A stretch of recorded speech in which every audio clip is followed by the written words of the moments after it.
Bonjour à tous et bienvenue sur ce webinaire hebdomadaire sur les positions des banques sur le Forex présenté par professeurforex.com pour DailyFX. Alors, comme d'habitude, je vais vous demander de confirmer que vous m'entendez bien et que vous avez le retour d'image correctement. Par contre, vu qu'on a rarement des problèmes de transmission, je vais tout de suite commencer. Simplement, j'attends vos messages pour confirmer qu'effectivement ça se passe bien.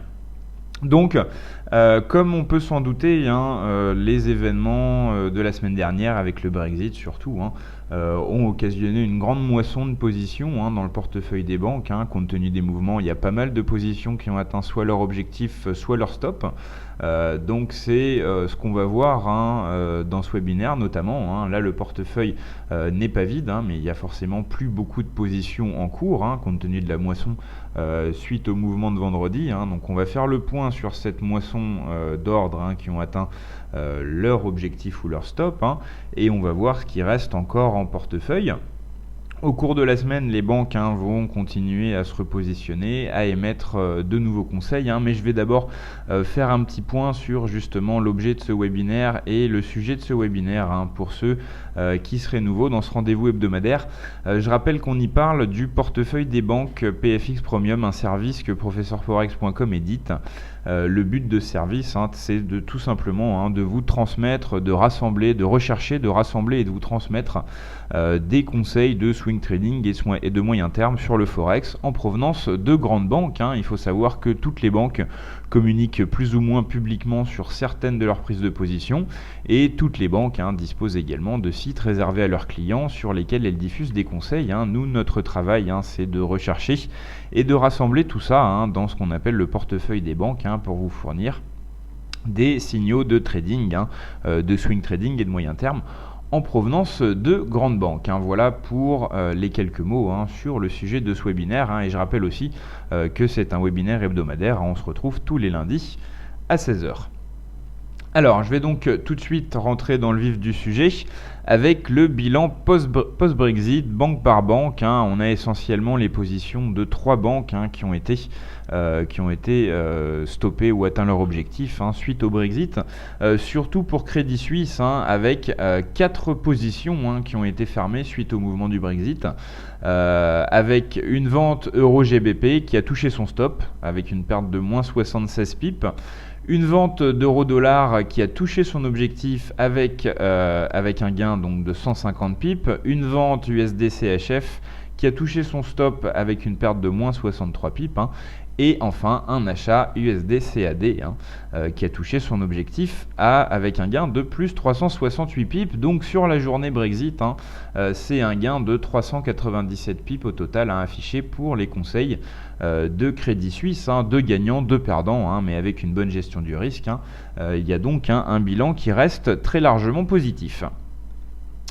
On passe maintenant à UOB. La banque elle venait d'enregistrer un gain de 200 pips avec des achats de AUD-USD et NZD-USD qui ont été clôturés le jour du vote. Et elle a laissé ouvert une position acheteuse. Donc les 200 pips ont été réalisés avant le Brexit. C'est des positions qui ont été fermées le jour du Brexit, mais pas, disons, qui sont pas liées au mouvement du Brexit. Par contre, il y avait une position acheteuse GBP-USD qui a touché son stop avec une perte de 235 pips. Donc là, si on veut être juste, compte tenu de si on parle uniquement de l'influence du Brexit, elle a été négative de 235 pips pour le conseil de UOB, donc une position GBP-USD qui a touché son stop. Et enfin, pour terminer ce bilan post-Brexit, on a une position de Citi qui a enregistré un gain, une position vendeuse euro-USD qui a enregistré un gain de plus 202 pips. Donc au final, un bilan positif sur les conseils des banques suite au Brexit. En tout cas, sur la journée du Brexit, il y a eu des stops touchés et des objectifs touchés. Et de tête, c'est un bilan au total sur toutes les positions qui ont été clôturées le jour du Brexit, un bilan positif d'un d'un peu plus de 300 pips, toutes banques confondues. Donc voilà pour ce bilan post-Brexit. Voilà l'état du portefeuille, des positions en cours, maintenant que toutes les positions, la plupart des positions ont été sabrées depuis le Brexit. Il nous reste une position euro-USD. UOB n'a pas perdu de temps et a renvoyé des conseils dès aujourd'hui et continue de se positionner à la vente. On va donc voir sur les graphiques un peu plus en détail ce conseil qui est donc récent. Sur GBP-USD, il y a aussi eu du positionnement directement dès ce lundi matin avec UOB et Société Générale. Qui se positionne bien sûr à la vente. Sur le dollar-yen, on a une position qui datait de jeudi dernier, qui est toujours en cours, malgré les mouvements suite au Brexit. Je vous souligne que c'est une position de long terme avec un stop très large et un objectif très large. C'est pourquoi elle n'a pas trop été affectée par les mouvements post-Brexit. Donc voilà, seulement 4 positions ouvertes dans le portefeuille des banques, mais des positions très récentes, notamment 3 qui ont été enregistrées dans le portefeuille des banques aujourd'hui. On va donc maintenant passer sur les graphiques pour pouvoir les mettre en lumière, ces positions.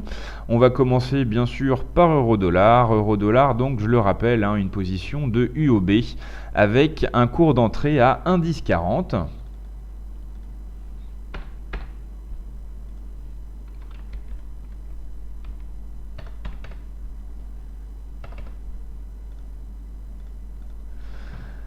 Cours d'entrée 1,1040, objectif 1,0820.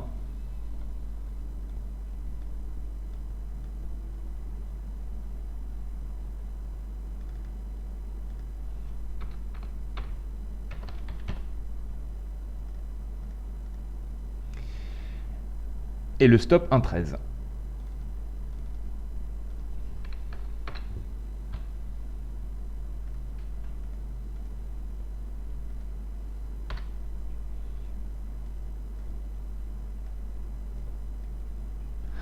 Voilà, donc là une gestion du risque qui peut paraître discutable parce que on a un stop plus large que la limite, mais c'est aussi lié à la forte hausse de la volatilité liée au Brexit. On a là une position qui est en gain, elle a été ouverte aujourd'hui sur les 1,1040, donc comme on l'a dit, on est actuellement sur les 1,1019. Donc pour l'instant c'est une position en gain, un objectif à 1,0820 qui n'est pas exclu de toucher au cours des prochains jours. On va passer en données journalières pour voir la dernière fois qu'il a été touché, cet objectif des 1,0820. Ça correspond d'ailleurs à 2 plus bas assez importants qui datent du début du mois de mars de cette année, dont un objectif certainement lié à ces éléments graphiques. On voit qu'autour des 1,08, 1,0820, on a eu pas mal de points de contact, notamment fin 2015, début 2016, donc un objectif qui se justifie facilement d'un point de vue graphique. Pour le stop, on voit aussi, c'est plus de l'à peu près, mais de toute façon le seuil des 1,13 est un seuil psychologique, mais on voit qu'il y a quelques éléments graphiques sur lesquels on peut se reposer pour justifier le stop, malgré le fait qu'il soit trop large par rapport à l'objectif, compte tenu des principes élémentaires de gestion du risque. Mais il faut noter que c'est une position de moyen terme et que souvent, dans le portefeuille des banques, les banques envoient des mises à jour pour resserrer leur stop, réajuster leurs objectifs. Donc il n'est pas dit que cette position reste telle qu'elle. Donc voilà pour cette position euro-USD de UOB. C'est vrai que compte tenu du contexte, c'est ce qui semble logiquement le plus sage à faire, jouer la poursuite de la baisse de l'euro-dollar. C'est encore plus évident sur GBP-USD, et d'ailleurs on le voit aujourd'hui, on a la baisse qui s'est accentuée. On a une journée nettement baissière encore aujourd'hui, après la journée historiquement baissière de vendredi. On va passer en données horaires. Ces deux positions de long terme, donc oui, je passe en données horaires, mais justement on va rester en données journalières parce que c'est des positions de long terme qui ont été enregistrées dans le portefeuille aujourd'hui. La première de UOB qui était intervenue également sur la position euro-USD dont on parlait juste avant. Donc prise de position à 1,34, cours d'entrée à 1,34.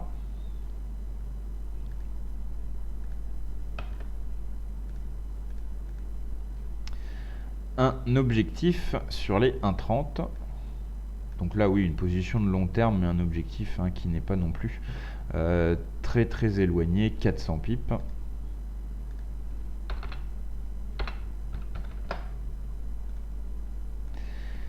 Et un stop à 39,80.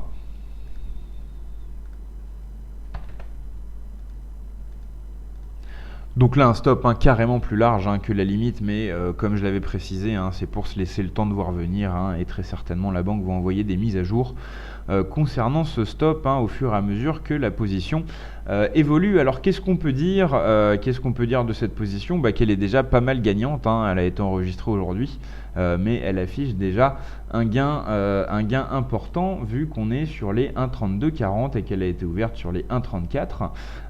On est à 40 pips d'avoir fait la moitié du chemin vers l'objectif, donc une position qui pour l'instant se déroule très bien, et c'est vrai que c'était une position assez facile, on pouvait se douter qu'un mouvement si puissant que celui de vendredi allait sans doute se poursuivre, d'autant plus que on a eu tout le week-end pour encaisser également, pour réfléchir à toutes les conséquences néfastes que va avoir ce Brexit, donc forcément on pouvait estimer que les probabilités étaient du côté de la baisse sur la livre pour aujourd'hui, et ça en tout cas réussi à UOB qui affiche une position gagnante. L'autre position GBP USD, on l'a enregistrée dans le portefeuille aujourd'hui, mais elle a été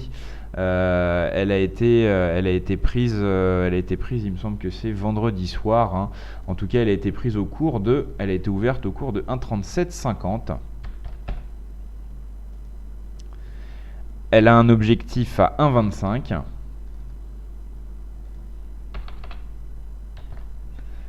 Et un stop à 1,45. Donc là, une position qui graphiquement ressemble déjà plus à une position de long terme, telle que la qualifie Société Générale, qui émet ce conseil. On voit aussi, comme pour les autres banques, un stop très large, c'est caractéristique de l'incertitude et de la volatilité ambiante, et comme je l'ai dit, c'est très certainement amené à être corrigé. Là, alors, ça n'a pas bougé, donc 37,50, j'ai dit, la prise de position.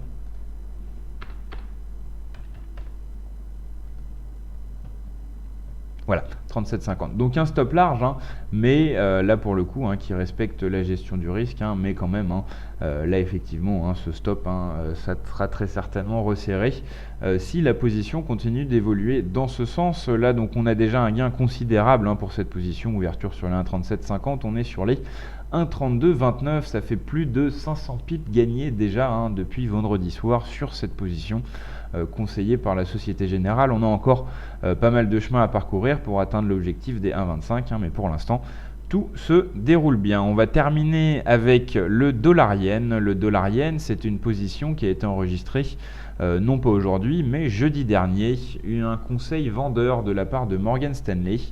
La position... Alors on va passer en données horaires là pour le coup.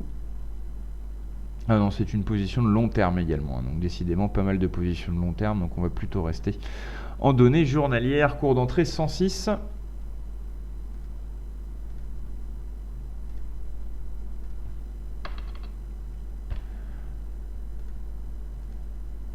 Cours d'entrée 106, objectif 98.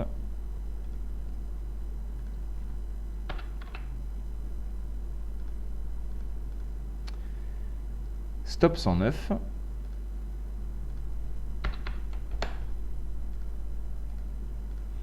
Voilà, donc là une position avec une gestion du risque qui semble déjà plus classique, un stop qui est bien plus serré que l'objectif. L'objectif des 98, graphiquement, il n'a pas de justification particulière, il est proche du dernier plus bas, du plus bas post-Brexit, 98-83. Cette position qui a été ouverte jeudi dernier, disons que personnellement, si j'avais suivi le conseil, j'aurais très certainement vendu au plus j'aurais essayé de vendre proche des plus bas suite au Brexit. Là, c'est un peu dommage, la position a été jusqu'à 90, enfin on a frôlé de 80 pips environ, l'objectif de cette position qui était assez ambitieuse, disons que ça valait le coup de prendre ces bénéfices. Ça n'a pas été fait, la tendance baissière est toujours en cours, donc peut-être que finalement l'objectif va être atteint, mais en tout cas, voilà, là il est peut-être un peu trop tard pour suivre ce conseil, on a plus de la moitié du chemin vers l'objectif qui a été parcouru. Mais ça reste une position intéressante à étudier, je le rappelle, c'était de la part de Morgan Stanley. On va maintenant terminer, il me semble. Alors je vais simplement, je crois qu'il y a une position, une position en attente, un ordre limite de vente de la part de Citi qui a été enregistré aujourd'hui, un ordre limite de vente à 103,85. Ça veut dire que la banque attend une remontée à 103,85 pour se positionner. C'est pas dit que ça intervienne, on va quand même aller pointer ce conseil sur le graphique pour en rendre compte.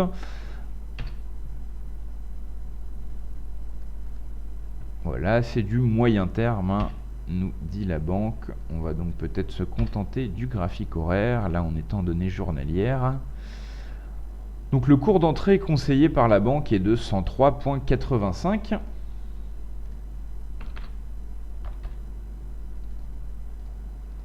Voilà, avec un objectif à 95.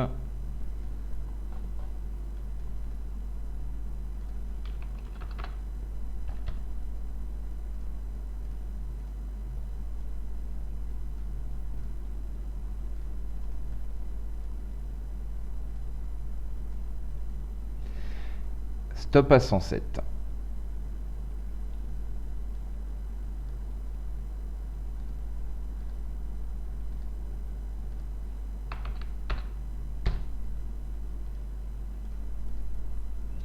Donc là, gestion du risque, pas de problème, on a un stop qui est bien plus serré que l'objectif. On voit que le stop se base très certainement sur ce dernier sommet qui est intervenu avant la prise de position de la banque. L'objectif des 95, lui, alors on va peut-être remonter en données journalières pour voir s'il correspond à quelque chose de particulier. Oui, on peut estimer qu'il y a une certaine justification graphique, bien qu'elle ne soit pas évidente. Mais voilà, là une position donc qui sera ouverte quand on touchera les 103,85. Je rappelle le principe de l'ordre limite de vente. On cherche à vendre à meilleur compte, donc on cherche à vendre plus haut que le cours actuel.